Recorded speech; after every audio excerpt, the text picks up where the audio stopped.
Baruch അധ്യായം 2. അതിനാൽ ഞങ്ങൾക്കെതിരെ ഇസ്രായേലിൽ ന്യായപാലനം നടത്തിയ ന്യായാധിപന്മാർക്കും രാജാക്കന്മാർക്കും പ്രഭുക്കന്മാർക്കും ഇസ്രായേലിലെയും യൂദായിലെയും ജനത്തിനുമെതിരെ കർത്താവ് അരുളിച്ചെയ്ത വാക്കുകൾ അവിടുന്ന് നിറവേറ്റി.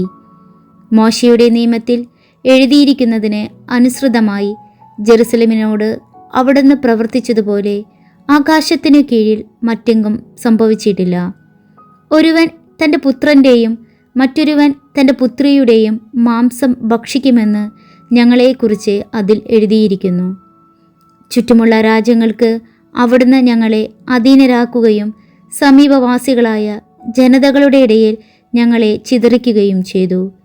ഞങ്ങൾ അവരുടെ പരിഹാസത്തിനും നിന്ദയ്ക്കും പാത്രമായി. ഞങ്ങളുടെ ദൈവമായ കർത്താവിൻ്റെ സ്വരം ശ്രവിക്കാതെ ഞങ്ങൾ അവിടത്തേക്കെതിരായി പാപം ചെയ്തതിനാൽ ഉന്നതി പ്രാപിക്കാതെ നിലംപറ്റി. നീതി ഞങ്ങളുടെ ദൈവമായ കർത്താവിനുള്ളതാണ്. എന്നാൽ ഞങ്ങൾ ഞങ്ങളുടെ പിതാക്കന്മാരെ പോലെ ഈ നാൾ വരെ ലജ്ജിതരാണ്. ഞങ്ങളുടെ മേൽ വരുത്തുമെന്ന് കർത്താവ് അരുളി ചെയ്ത അനർത്ഥങ്ങൾ ഞങ്ങൾക്ക് സംഭവിച്ചിരിക്കുന്നു. എന്നിട്ടും ഞങ്ങൾ ഞങ്ങളുടെ ദുഷ്ടഹൃദയത്തിൻ്റെ വിചാരങ്ങളിൽ നിന്ന് പിന്തിരിഞ്ഞു കർത്താവിൻ്റെ പ്രീതിക്കായി യാചിച്ചില്ല. കർത്താവ് അനർത്ഥങ്ങൾ ഒരുക്കി ഞങ്ങളുടെ മേൽ വരുത്തി. ഞങ്ങളോട് ചെയ്യാൻ അവിടുന്ന് കൽപ്പിച്ച എല്ലാ കാര്യങ്ങളിലും അവിടുന്ന് നീതിമാനാണ്.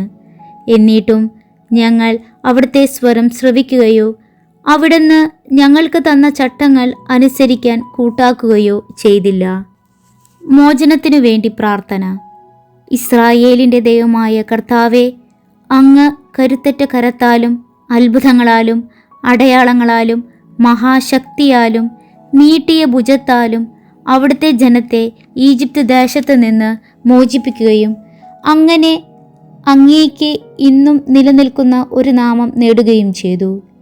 ഞങ്ങളുടെ ദൈവമായ കർത്താവേ, ഞങ്ങൾ പാപം ചെയ്തു. ഞങ്ങൾ അധർമ്മം പ്രവർത്തിച്ചു. അങ്ങയുടെ കൽപ്പനകൾ ലംഘിച്ചു. അങ്ങ് ഞങ്ങളെ ജനതകളുടെ ഇടയിൽ ചിതറിച്ചു. ഞങ്ങൾ കുറച്ചുപേർ മാത്രമേ അവശേഷിച്ചുള്ളൂ. അങ്ങയുടെ കോപം പിൻവലിക്കണമേ. കർത്താവേ, ഞങ്ങളുടെ പ്രാർത്ഥനകളും യാചനകളും ശ്രവിക്കണമേ. അങ്ങയെ പ്രതി ഞങ്ങളെ രക്ഷിക്കണമേ. പ്രവാസത്തിലേക്ക് ഞങ്ങളെ കൊണ്ടുപോയവർക്ക് ഞങ്ങളോട് പ്രീതി തോന്നാൻ ഇടയാക്കണമേ. അങ്ങനെ അവിടുന്ന് ഞങ്ങളുടെ ദൈവമായ കർത്താവാണെന്ന് ഭൂമി മുഴുവൻ അറിയട്ടെ. എന്തെന്നാൽ ഇസ്രായേലും അവൻ്റെ സന്തതികളും അവിടുത്തെ നാമത്തിലാണ് അറിയപ്പെടുന്നത്. കർത്താവെ, അങ്ങയുടെ വിശുദ്ധ വാസസ്ഥലത്ത് നിന്ന് ഞങ്ങളെ കടാക്ഷിക്കുകയും ഞങ്ങളോട് കാരുണ്യം കാണിക്കുകയും ചെയ്യണമേ. കർത്താവെ, ചെവി ചായ്ച്ച് കേൾക്കണമേ. കർത്താവെ, കണ്ണു തുറന്ന് കാണണമേ. ശരീരത്തിൽ നിന്ന് പ്രാണൻ വേർപെട്ട് മരിച്ചു പാതാളത്തിൽ കിടക്കുന്നവർ കർത്താവിനെ മഹത്വപ്പെടുത്തുകയോ നീതിമാനെന്ന് പ്രഘോഷിക്കുകയോ ചെയ്യുകയില്ല. എന്നാൽ കർത്താവെ, വലിയ ദുഃഖം അനുഭവിക്കുന്നവനും ക്ഷീണിച്ച് കുനിഞ്ഞു നടക്കുന്നവനും വിശന്നു പൊരിഞ്ഞ് കണ്ണു മങ്ങിയവനും അങ്ങയെ മഹത്വപ്പെടുത്തും. അങ്ങയുടെ നീതി പ്രഘോഷിക്കും. ഞങ്ങളുടെ ദൈവമായ കർത്താവെ, ഞങ്ങളുടെ പിതാക്കന്മാരുടെയോ രാജാക്കന്മാരുടെയോ നീതിയാലല്ല ഞങ്ങൾ അങ്ങയുടെ കാരുണ്യം യാചിക്കുന്നത്. അങ്ങയുടെ ദാസന്മാരായ പ്രവാചകന്മാർ വഴി മുൻകൂട്ടി അറിയിച്ചതുപോലെ അവിടുന്ന് ഞങ്ങളുടെ മേൽ ഉഗ്രകോപം വർഷിച്ചിരിക്കുന്നു. അവർ പറഞ്ഞു, കർത്താവ് അരുളി ചെയ്യുന്നു, നിങ്ങൾ കഴുത്തു കുനിച്ച് ബാബിലോൺ രാജാവിനെ സേവിച്ചാൽ നിങ്ങളുടെ പിതാക്കന്മാർക്ക് ഞാൻ നൽകിയ ദേശത്ത് നിങ്ങൾ വസിക്കും. എന്നാൽ നിങ്ങൾ കർത്താവിൻ്റെ വാക്ക് ശ്രവിക്കാതെയും ബാബിലോൺ രാജാവിനെ സേവിക്കാതെയും ഇരുന്നാൽ യൂദാ നഗരങ്ങളിൽ നിന്ന് ജെറുസലേമിൻ്റെ പരിസരങ്ങളിൽ നിന്നും ആഹ്ലാദത്തിൻ്റെയും ഉല്ലാസത്തിൻ്റെയും ആരവും മണവാളൻ്റെയും മണവാട്ടിയുടെയും സ്വരവും ഞാൻ ഇല്ലാതാക്കും. ആരെയും അവശേഷിപ്പിക്കാതെ ദേശം മുഴുവൻ ഞാൻ വിജനമാക്കും. ബാബിലോൺ രാജാവിനെ സേവിക്കുക എന്ന അങ്ങയുടെ കൽപ്പന ഞങ്ങൾ അനുസരിച്ചില്ല. അതിനാൽ ഞങ്ങളുടെ പിതാക്കന്മാരുടെയും രാജാക്കന്മാരുടെയും അസ്ഥികൾ അവരുടെ ശവക്കുഴിയിൽ നിന്ന് പുറത്തെടുക്കുമെന്ന് അങ്ങയുടെ ദാസന്മാരായ പ്രവാചകന്മാർ വഴി അരുളി ചെയ്തത് അങ്ങ് നിറവേറ്റി. ഇതാ,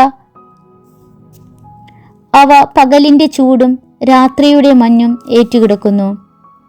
അവർ ക്ഷാമവും വാളും പകർച്ചവ്യാധിയും കൊണ്ടുള്ള കഠിനയാതനകളാൽ നശിച്ചു. അങ്ങയുടെ നാമത്തിൽ അറിയപ്പെടുന്ന ആലയം ഇസ്രായേൽ ഭവനത്തിൻ്റെയും യൂദാ ഭവനത്തിൻ്റെയും ദുഷ്ടതയാൽ അങ്ങ് ഇന്നത്തെ നിലയിലാക്കി. വാഗ്ദാനങ്ങൾ അനുസ്മരിക്കുന്നു. ഞങ്ങളുടെ ദൈവമായ കർത്താവേ, എന്നിട്ടും അങ്ങ് അനന്തമായ കാരുണ്യവും ആർദ്രതയും ഞങ്ങളോട് കാണിച്ചു. എന്തെന്നാൽ ഇസ്രായേൽ ജനത്തിൻ്റെ മുൻപിൽ വച്ച് അങ്ങയുടെ നിയമം രേഖപ്പെടുത്താൻ അങ്ങയുടെ ദാസനായ മോശയോട് കൽപ്പിച്ച ദിവസം അവൻ വഴി അങ്ങ് ഇപ്രകാരം അരുളിച്ചെയ്തു: നിങ്ങൾ എൻ്റെ സ്വരം ശ്രവിക്കുന്നില്ലെങ്കിൽ ഞാൻ ജനതകളുടെ ഇടയിൽ ചിതറിക്കുന്ന അസംഖ്യമായ ഈ ജനതയിൽ ഒരു ചെറിയ ഗണം മാത്രമേ അവശേഷിക്കൂ. ദുശ്ശാഠ്യക്കാരായ അവർ എന്നെ അനുസരിക്കുകയില്ലെന്ന് എനിക്കറിയാം. എന്നാൽ പ്രവാസദേശത്ത് അവർക്ക് മനപരിവർത്തനമുണ്ടാകും. ഞാനാണ് അവരുടെ ദൈവമായ കർത്താവെന്ന് അവർ അറിയും. അനുസരിക്കുന്ന ഹൃദയവും ശ്രവിക്കുന്ന ചെവികളും ഞാൻ അവർക്ക് നൽകും. അടിമത്തത്തിൻ്റെ നാട്ടിൽ വെച്ച് അവർ എന്നെ പുകഴ്ത്തും, എൻ്റെ നാമത്തെ അനുസ്മരിക്കുകയും ചെയ്യും. ദുശ്ശാഠ്യത്തിൽ നിന്നും ദുഷ്പ്രവൃത്തിയിൽ നിന്നും അവർ പിന്തിരിയും. എന്തെന്നാൽ കർത്താവിൻ്റെ മുമ്പിൽ പാപം ചെയ്ത പിതാക്കന്മാരുടെ ഗതി അവർ ഓർക്കും. അവരുടെ പിതാക്കന്മാരായ അബ്രാഹത്തോടും ഇസഹാക്കിനോടും യാക്കോബിനോടും വാഗ്ദാനം ചെയ്ത ദേശത്തേക്ക് ഞാൻ അവരെ വീണ്ടും കൊണ്ടുവരും. അവർ അവിടെ വാഴും. ഞാൻ അവരെ വർദ്ധിപ്പിക്കും. അവരുടെ എണ്ണം കുറയുകയില്ല. ഞാൻ അവരുടെ ദൈവവും അവർ എൻ്റെ ജനവുമായിരിക്കാൻ ഞാൻ അവരുമായി ഒരു ശാശ്വത ഉടമ്പടി ഉണ്ടാക്കും. ഞാൻ അവർക്ക് നൽകിയിരിക്കുന്ന ദേശത്ത് നിന്ന് ഇനിമേൽ അവരെ ബഹിഷ്കരിക്കുകയില്ല.